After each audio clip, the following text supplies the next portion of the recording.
ಶ್ರೀ ಗುರು ಬಸವಲಿಂಗಾಯ ನಮಃ. ವಿಶ್ವಗುರು ಮಹಾತ್ಮ ಬಸವಣ್ಣನವರನ್ನು, ವಿಶ್ವಜ್ಯೋತಿ ಅಕ್ಕ ಮಹಾದೇವಿರವರನ್ನು, ಸಕಲ ಶಿವಶರಣರನ್ನು ಎನ್ನ ಹೃದಯ ಮಂದಿರದಲ್ಲಿ ನೆನೆಯುತ್ತಾ, ಭಾರತ ದೇಶದಲ್ಲಿರ್ತಕ್ಕಂತಹ 150 ಕೋಟಿ ಭಾರತೀಯರಿಗೆ ಬಸವನಾಡು ಶರಣರ ನಾಡು, ಅನುಭವ ಮಂಟಪದ ಭೂಮಿ, ಬಸವ ಕಲ್ಯಾಣದ ಭೂಮಿಲಿಂದ ಸರ್ವರಿಗೂ ಶರಣ. ಒಂದು ಮಹಾತ್ಮ ಬಸವಣ್ಣನವರ ವಚನ. ತಂದೆ ಮಕ್ಕಳಿಗೆ ಬುದ್ಧಿ ಹೇಳುವಲ್ಲಿ ಅವಗುಣಕ್ಕೆ ಮುನಿವನಲ್ಲದೆ ಪ್ರಾಣಕ್ಕೆ ಮುನಿಯೇ. ಲಿಂಗವಂತನು ಲಿಂಗವಂತರಿಗೆ ಬುದ್ಧಿ ಹೇಳುವಲ್ಲಿ ಅವಗುಣಕ್ಕೆ ಮುನಿವನಲ್ಲದೆ ಲಾಂಛನಕ್ಕೆ ಮುನಿಯೇ. ಲಿಂಗ ಭಕ್ತನು ಲಿಂಗ ಪಥವ ಹೇಳಿದರೆ ಮತ್ಸರಿಸುವವರ ಮೆಚ್ಚನು ನಮ್ಮ ಕೂಡಲ ಸಂಗಮ ದೇವ. ಬಹಳ ಚಿಕ್ಕದಾಗಿರ್ತಕ್ಕಂಥ ವಚನವಿದೆ. ಆಡುವ ಭಾಷೆಯಲ್ಲಿರುವುದರಿಂದ ಪ್ರತಿಯೊಬ್ಬರು ಅರ್ಥ ಮಾಡಿಕೊಳ್ಳಬಹುದು. ಒಂದು ವೇಳೆ ಈ ವಚನ ಇಷ್ಟಪಟ್ಟರೆ. इस वचन का भावार्थ क्या होता है? ತಂದೆ ಮಕ್ಕಳಿಗೆ ಬುದ್ಧि ಹೇಳುವಲ್ಲಿ. जैसे कि बच्चे घर में के कुछ गलत काम कर रहे हैं तो माँ बाप गुस्सा करना बिल्कुल सरल है. गुस्सा करना ही पड़ेगा ना, नहीं तो वो बिगड़ जाएगा, है ना. ये होता है उनका बुरे विचार, बुरे आचार, बुरे काम को गुस्सा करता है. ತಂದೆ ಮಕ್ಕಳಿಗೆ ಬುದ್ಧಿ ಹೇಳುವಲ್ಲಿ ಅವಗುಣಕ್ಕೆ ಮುನಿವನಲ್ಲದೆ ಪ್ರಾಣಕ್ಕೆ ಮುನಿಯ.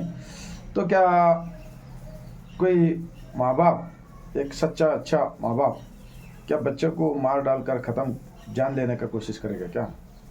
अच्छा लोग नहीं करते ना. उनके अंदर के बुरे विचार, बुरे काम को गुस्सा करते हैं ना. ये सबके घर में होता है.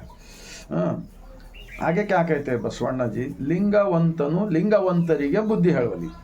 जैसे कि 12वीं शताब्दी में जो अनुभव मंटप में जब चर्चा होता था दुनिया का सच्चाई के बारे में, जब बहुत सारे लोग बदलाव हो गए, एक सच्चा अच्छा इंसान बन गया और उसके अंदर भी कुछ लोग अपने बुरे काम करते होंगे उस ज़माने में. तो उन लोगों को ये बुरा है, ये अच्छा है, ये बुरा छोड़ दो, ये अच्छा करो बोलकर, जो इतिहास सच्चाई को मानने वाला, ये शरीर ही एक असली मंदिर है ऐसा समझने के बाद में एक दूसरे इंसान दूसरे को ये रास्ता बता सकते हैं. क्योंकि हमारा भारत देश विकास होना है ना. सबका साथ, सबका विश्वास, सबका विकास खाली बोलने से नहीं चलेगा, आचरण में भी लाना पड़ेगा ना. तो महात्मा बसवಣ್ಣ जी भी प्रधानमंत्री थे ना, प्राइम मिनिस्टर थे ना. हाँ, उन्होंने क्या किसी को भिखारी नहीं बनाए. उन्होंने क्या किया, हर इंसान मेहनत करो और मेहनत का जो फल देता है, मिलता है, वो भगवान का प्रसाद है समझ के अनुभव मंटप में बांट कर खा के सब लोग मिलके वचन दिए हमको.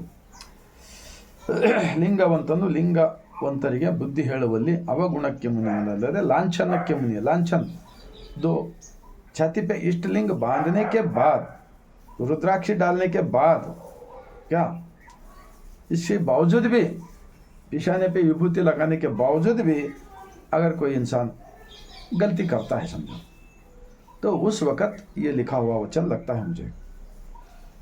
हाँ, तो फिर भी वो गलती हम नहीं सुधारेंगे तो नुकसान किसका होगा? हमारा होगा ना. तो जो भी हमारे को गलती करते वक़्त जो अच्छा मार्ग पे चलो बोलकर बोलने वाला रहता है ना, उन्होंने ही हमारा सच्चा लिंगावंत बोलते. लिंग आयत लिंगವಂತ. ಹಾಂ, ಲಿಂಗವಂತನು ಲಿಂಗವಂತರಿಗೆ ಬುದ್ಧಿ ಹೇಳುವಲ್ಲಿ ಅವಗುಣಕ್ಕೆ ಮುನಿವನಲ್ಲದೆ ಲಾಂಛನಕ್ಕೆ ಮುನಿಯೇ. ಲಿಂಗ ಭಕ್ತನು ಲಿಂಗ ಪಥವ ಹೇಳಿದರೆ ಮತ್ಸರಿಸುವವರ ಮೆಚ್ಚನು ನಮ್ಮ ಕೂಡಲ ಸಂಗಮ ದೇವ. जो बसवಣ್ಣ जी का 893 साल पुराना विचार है ना, ये अनुभव मंटप के वचन है ना, छोटे छोटे। इंसानों के हाथों से गलती होता है, कोई जानवर प्राणी पक्षी गलती करता है क्या? हाँ, देखो प्रकृति में सब अच्छा है, ये इंसान एक ही बहुत डेंजर है, क्योंकि बार बार अपना स्वार्थ के लिए सच्चाई को मिटाने का कोशिश करता है ना, वही देशद्रोही लोग होते हैं बोलकर शरणों का विचार में आता है।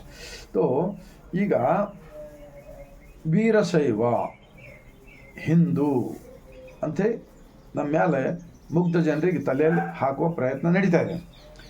ಈ ವಚನಗಳಲ್ಲಿ ವೀರಶೈವನಿಗೆ ಹಿಂಗೆ ಬರೆದಿದ್ದಾರ. ಲಿಂಗ ಅಂದರೆ ಈ ಬ್ರಹ್ಮಾಂಡ. ಲಿಂಗವೆಂದರೆ ನಮ್ಮ ಅಂತರಂಗದಲ್ಲಿರ್ತಕ್ಕಂಥ ಜ್ಞಾನ ಶಕ್ತಿ ಈ ಬ್ರಹ್ಮಾಂಡದಲ್ಲಿದೆ, ಬ್ರಹ್ಮಾಂಡದಲ್ಲಿರ್ತಕ್ಕಂಥದ್ದು ನಮ್ಮೊಳಗಿದೆ. ಇದಕ್ಕೆ ಲಿಂಗ ಅಂತ ಹೇಳಿದ್ರಲ್ಲ, ಅದಕ್ಕೆ ನಾವು ಶರಣರು ಇಷ್ಟಲಿಂಗವನ್ನು ಎದೆ ಮೇಲೆ ಧರಿಸಿದ ನಂತರ ಪರಮ ಪತಿವ್ರತೆಗೆ ಗಂಡನೊಬ್ಬ ಅಂತ ಹೇಳಿದಾರಲ್ಲ, ಸುಳ್ಳಿದೆನಾ? ಲಿಂಗ ಭಕ್ತನು ಲಿಂಗ ಪಥವ ಹೇಳಿದರೆ, ಅಂದರೆ ಈ ಪ್ರಕೃತಿಯ ಧರ್ಮ, ಸೃಷ್ಟಿಕರ್ತನ ಧರ್ಮ, ವೈಜ್ಞಾನಿಕ ಧರ್ಮ, ವೈಚಾರಿಕ ಧರ್ಮ, ವಿಜ್ಞಾನದ ವಿಚಾರಗಳು ಹೇಳ್ತಕ್ಕಂಥ ಸಂದರ್ಭದಲ್ಲಿ ಕೆಲವರು ತಿರಸ್ಕಾರ ಮಾಡ್ತಾರೆ. ಈಗ ನೋಡ್ತಾ ಇದ್ದೀರಲ್ಲ, ನಮ್ಮ ತಲೆಯಲ್ಲಿ ಹಿಂದೂ ಹಿಂದೂ ಅಂತ ಸೇರಿಸ್ತಾ ಇದ್ದಾರೆ. ಯಾಕಂದರೆ ಈ ಬಸವಣ್ಣನ ವಿಚಾರಗಳು ಮತ್ತೆ ಮರೆಮಾಚಬೇಕು. ಈಗ 893 ವರ್ಷಗಳು ಕಳೆದು ಹೋದು ಹಿಂದೆ, ಇನ್ನೂ ಇಲ್ಲಿವರೆಗೆ ಸರಳವಾಗಿದೆ, ಇದು ಭಾಳ ಸರಳವಾಗಿದೆ. ಇಷ್ಟೇ ನಮ್ಮ ಒಳಗಿನ ಕೆಟ್ಟ ಗುಣಗಳು ಬಿಡಬೇಕಾಗಿದೆ ಅಷ್ಟೇ, ಅದಕ್ಕೆ ಬಿಟ್ಟು ಮತ್ತೇನಿಲ್ಲ. ನಾವು ಸನ್ಯಾಸಿ ಆಗೋದು ಬೇಕಾಗಿಲ್ಲ, ಮನೆ ಮಾರಿಬಿಟ್ಕೊಟ್ಟು ಎಲ್ಲಿಗೆ ಹೋಗೋದು ಬೇಕಾಗಿಲ್ಲ. ನಮ್ಮ ಗ್ರಾಮ ಪಟ್ಟಣಗಳಲ್ಲಿ ಉಳಿದುಕೊಂಡು ನಮ್ಮ ಕಾಯಕಗಳನ್ನು ಮಾಡಿಕೊಂಡು ನಾವು ಶರಣರ ಸಂಘದಲ್ಲಿ ಆಗ್ತಕ್ಕಂಥದ್ದಾಗಲಿ, ವಚನಗಳ ಚಿಂತನೆ ಮಾಡ್ತಕ್ಕಂಥದ್ದಾಗಲಿ, ಲಿಂಗ ಧ್ಯಾನ ಮಾಡ್ತಕ್ಕಂಥದ್ದು, ಇದನ್ನೇ ಹೇಳಿದಾರಲ್ಲ. ಎಷ್ಟು ಸರಳವಾಗಿರ್ತಕ್ಕಂಥ ವಿಚಾರವನ್ನು ಬಿಟ್ಟು ಇವತ್ತು 33 ಕೋಟಿ ಹಲವು ದೈವಗಳನ್ನು ಸ್ಥಾಪನೆ ಮಾಡಿ ಜನರಲ್ಲಿ ಮೂಢ ರೂಢಿಗಳನ್ನು ತಲೆಯಲ್ಲಿ ಹಾಕಿ ಏನು ಜ್ಯೋತಿಷ್ಯ, ಶಾಸ್ತ್ರ, ಪುರಾಣ, ಪಂಚಾಂಗ, ವೇದ ಎಲ್ಲ ಏನು ಹಾಕಿದಾರಲ್ಲ, ಇದರಿಂದ ಒಂದು ವೇಳೆ ಇದು ಸತ್ಯ ಇರ್ತಿತ್ತಪ್ಪ ಅಂದರೆ ಈ ದೇಶದಲ್ಲಿ ಇಷ್ಟೊಂದು ಅಪರಾಧಗಳು ಯಾಕೆ ಆಗ್ತಾ ಇವೆ? ಮಕ್ಕಳು ತಂದೆ ತಾಯಿ ಕೊಲೆ ಮಾಡ್ತಾ ಇದ್ದಾರೆ, ತಂದೆ ತಾಯಿ ಮಕ್ಕಳು ಕೊಲೆ ಮಾಡ್ತಾ ಇದ್ದಾರೆ, ಹೆಂಡತಿ ಗಂಡನಿಗೆ ಕೊಲೆ ಮಾಡ್ತಾಳೆ, ಗಂಡ ಹೆಂಡತಿ ಕೊಲೆ ಮಾಡ್ತಾ ಇದ್ದಾಳೆ. ಪ್ರತಿಯೊಬ್ಬರು ದಿನನಿತ್ಯ ಜಾತಿ ಭೇದ ಭಾವದ ಮೇಲೆ ಜಗಳ, ಹಿಂದೂ ಮುಸ್ಲಿಂ ಜಗಳ, ಕ್ರೈಸ್ತ ಅದು ಇದು ಹೇಳಿ.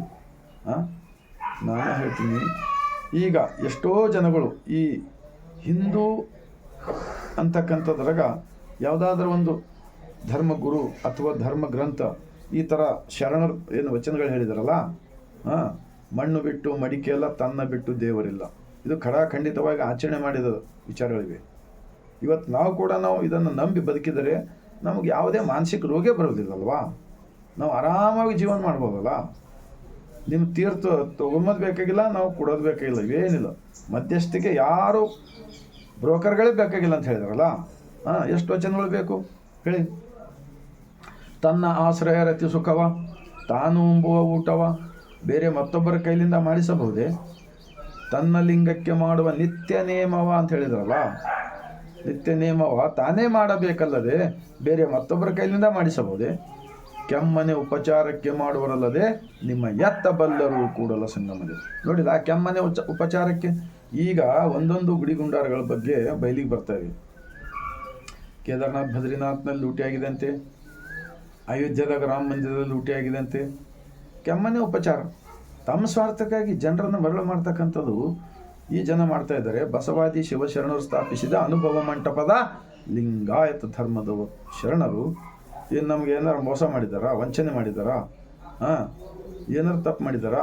ಯಾರಾದರೂ ಉತ್ತರ ಕೊಡ್ಬೇಕಂಥೇಳಿ ಈ ರೀತಿ ನಾನು ವಿನಂತಿಸಿಕೊಳ್ತಾ, ಈಗ ಮುಂಬರುವ ದಿನಗಳಲ್ಲಿ ನಮ್ಮ ದೇಶದ ಪ್ರಗತಿಗಾಗಿ, ಹೌದು ನಾವು ಗೊತ್ತಿರಲಾದಕ್ಕೆ ಅಪರಾಧ ಮಾಡ್ತೀವಿ, ತಪ್ಪು ಮಾಡ್ತೀವಿ, ಏನೋ ಮಾಡ್ತೀವಿ, ಆದರೆ ನಾವು ತಪ್ಪುಗಳನ್ನು ತಿದ್ದಿಕೊಂಡು ಹೋಗಬೇಕಾದರೆ ಮಹಾತ್ಮ ಬಸವಣ್ಣನವರು ಸ್ಥಾಪಿಸಿದ ಅನುಭವ ಮಂಟಪದ ಸೃಷ್ಟಿಕರ್ತನ ಲಾಂಛನ, ಬ್ರಹ್ಮಾಂಡ ಲಾಂಛನ ಲಿಂಗ ಆಯತ ಧರ್ಮ.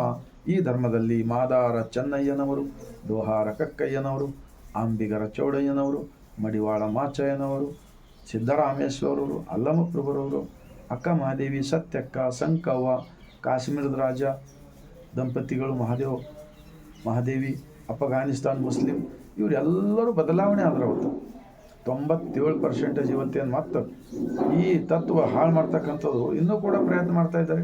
ಮತ್ತು ನಾವು ಭಾರತ ದೇಶ ವಿಕಾಸ ಮಾಡ್ತೀವಿ. ಎಲ್ಲ ಬಸವಣ್ಣನವ್ರ ವಿಚಾರ ತೊಗೊಂಡು ಬಸವಣ್ಣನ ವಿಚಾರ ಹೈಜಾಕ್ ಮಾಡೋದು, ಅಂಬೇಡ್ಕರ್ ವಿಚಾರ ತೊಗೊಂಡು ಅಂಬೇಡ್ಕರ್ ಅವ್ರಿಗೆ ಹೈಜಾಕ್ ಮಾಡೋದು, ಈ ಥರ ಮಾಡ್ತಕ್ಕಂಥದ್ದು ನಿಲ್ಲಬೇಕು. ಇದು ಅವರಿಗೂ ಒಳ್ಳೆಯದಲ್ಲ. ಏನೋ ಸ್ವಾರ್ಥಕ್ಕಾಗಿ ರಾಜಕಾರಣಿಗಾಗಿ ಇವೆಲ್ಲ ಮಾಡ್ತಾ ಇದ್ದಾರೆ, ನಮ್ಗೆ ಗೊತ್ತಾಗ್ತಾ ಇದೆ. ಆದರೆ ಇದು ತಮ್ಮ ಸ್ವಾರ್ಥಕ್ಕಾಗಿ ಜನರಿಗೆ ಗುಲಾಮರನ್ನಾಗಿಟ್ಕೋ ಸಲುವಾಗಿ ಏನೋ ಆಶೆ ಆಮಿಷಗಳು ತೋರಿಸಿ ಮಾಡ್ತಕ್ಕಂಥದ್ದು ಎಲ್ಲ ಈ ಧರ್ಮದ ಬೋಧನೆ ಮಾಡ್ತಕ್ಕಂಥವರಲ್ಲಿ ಮತ್ತು ರಾಜಕಾರಣಿಗಳಲ್ಲಿ ನಾನು ವಿನಂತಿ ಮಾಡ್ಕೊಳ್ತಾ ಇದ್ದೀನಿ. ಬಸವಣ್ಣನವರು ಸ್ಥಾಪಿಸಿದ ಧರ್ಮ ಲಿಂಗ ಆಯತ ಧರ್ಮವಿದೆ, ಇದು ವಿಜ್ಞಾನ ಧರ್ಮವಿದೆ. ಇದು ಅದಕ್ಕೆ ನಾನು ಹೇಳ್ತಾ ಇದ್ದೀನಿ, ಈ ಭಾರತ ದೇಶ ಬಸವ ಸ್ಥಾಪಿತ ಲಿಂಗಾಯತ ರಾಷ್ಟ್ರ ಮಾಡಲು ಎಲ್ಲ ರೀತಿಯ ವಿಜ್ಞಾನ ವಿಚಾರಗಳಿವೆ. ಅದಕ್ಕೆ ಬಸವ ಸ್ಥಾಪಿಸಿದ ಲಿಂಗಾಯತ ರಾಷ್ಟ್ರ ಗ್ಯಾರಂಟಿ ಮಾಡಲು ಬರುತ್ತದೆ. ಆವಾಗ ಮಾತ್ರ ಈ ದೇಶದಲ್ಲಿ ಅಪರಾಧಗಳು ಕಡಿಮೆ ಆಗುತ್ತವೆ, ಭ್ರಷ್ಟಾಚಾರ ಕಡಿಮೆ ಆಗುತ್ತವೆ. ಈ ಪೊಲೀಸ್ ಸ್ಟೇಷನ್ಗಳು, ಈ ಕೋರ್ಟ್ಗಳು, ಈ ಜೈಲುಗಳು ಯಾವ ಕೂಡ ಬೇಕಾಗುವುದಿಲ್ಲ. ನಾನು ಗ್ಯಾರಂಟಿ ಹೇಳ್ತಾ ಇದ್ದೀನಿ. ಮನಸ್ಸು ಬದಲಾವಣೆ ಮಾಡಿಕೊಳ್ಳೋಣ ಅಂತ ಹೇಳಿ ವಿನಂತಿಸ್ಕೊಳ್ತಾ, ನಿಮ್ಮೆಲ್ಲರ ಹೃದಯಕ್ಕೆ ಈ ವಚನದ ವಿಡಿಯೋ ಒಂದು ವೇಳೆ ತಟ್ಟಿದೆ ಆದರೆ ನಾವು ಇವತ್ತೇ ನಮ್ಮಲ್ಲಿರ್ತಕ್ಕಂಥ ಜಾತಿ ಭೇದ ಭಾವ ಅದ ಕಸವನ್ನು ತೆಗೆದು ಹಾಕಿ ಎಲ್ಲರಲ್ಲಿ ಪ್ರೀತಿ ಕಾಣೋಣ ಎಂದು ಹೇಳುತ್ತಾ, ಬಸವ ಕಲ್ಯಾಣದ ಭೂಮಿಲಿಂದ 150 ಕೋಟಿ ಭಾರತೀಯರಿಗೆ ಈ ವಿಡಿಯೋ ಶೇರ್ ಮಾಡಿ ಅಂಥೇಳಿ ವಿನಂತಿಸ್ಕೊಳ್ತಾ, ಮತ್ತೊಮ್ಮೆ ಬಾಗಿದ ತಲೆ ಮುಗಿದ ಕೈಲಿಂದ ಶರಣ.